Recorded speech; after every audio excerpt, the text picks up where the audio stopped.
I want us to remember that even before November 18th and 19th, and indeed even after, people were killed and people are continuing to be killed. However, a year on, no justice has been served for the more than 100 people that were killed, including women and children. Museveni came out and owned the massacre thanks to his age that can no longer allow him to hide secrets.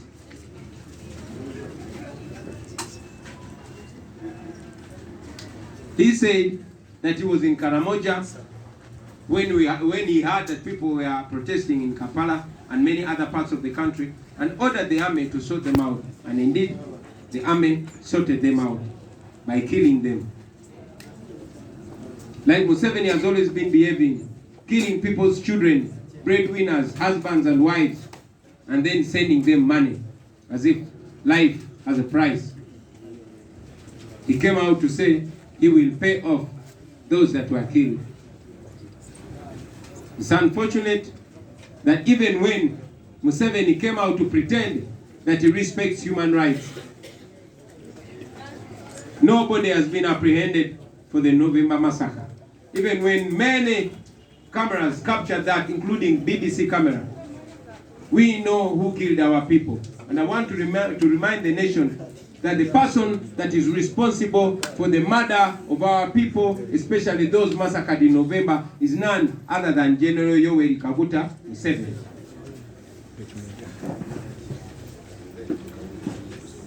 We took Museveni and his son Muhoozi to the ICC, and that case is still being pursued. There's overwhelming evidence to pin Museveni. And I want you to know that one day Museveni is going to be standing in the dock of the International Criminal Court. You can be sure.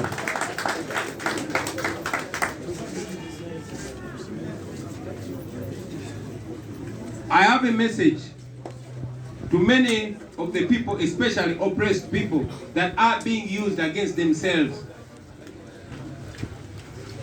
This is the way dictators operate. They will kill your people and use some people amongst you to castigate those that are fighting for you. So we've had many people, some journalists, and indeed some artists, blaming we, the victims, for the pain that is inflicted on us. How can you be knowing the perpetrator of the injustice and then you blame the victim?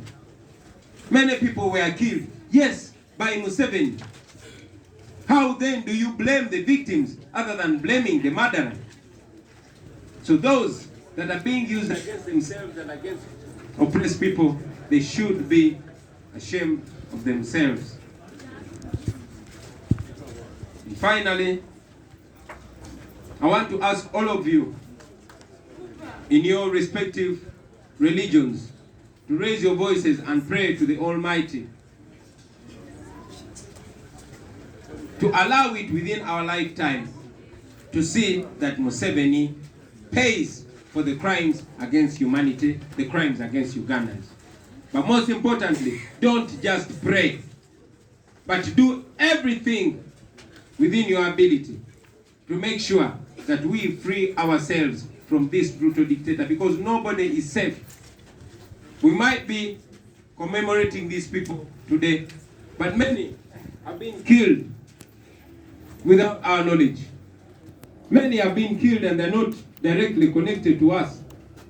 You have seen many religious leaders dying suspiciously. And interestingly, even those that are being used to massacre us also die suspiciously. The person who commanded the November massacre, at least the one who was in office,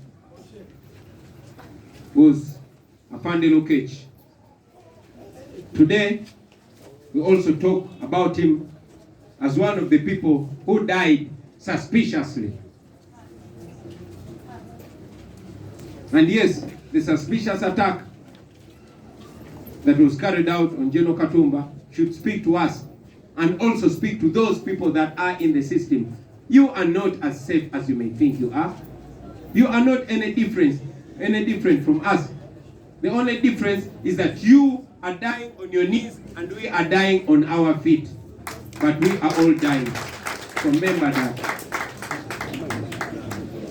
Finally, we continue to commemorate our brothers, and we are putting away this entire week to remember these our brothers. No wiki yonna tujja kujjukira era tukungubagire baganda baffe, naye tetwenyika bwenyisa mitima. Tukole kyonna kyonna ekisoboka okulaba nti baganda baffe bano tebaafiira bwemage. Tukole kyonna kyonna ekisoboka okulaba nti omusaayi gwe baayiwa gwe gusembayo. Museveni gwe musaayi gw'abasembayo okuyiwa. Museveni ayiye omusaayi gw'abantu baffe kuva mu 86 we yajjira paka olwaleero. Tukole kyonna kyonna ekisoboka okulaba nti guno omusaayi gwe yasembayo gwe yayiwa gwe gusembayo okuyiika. Olwa Katonda n'ensi yange mwebale nnyo.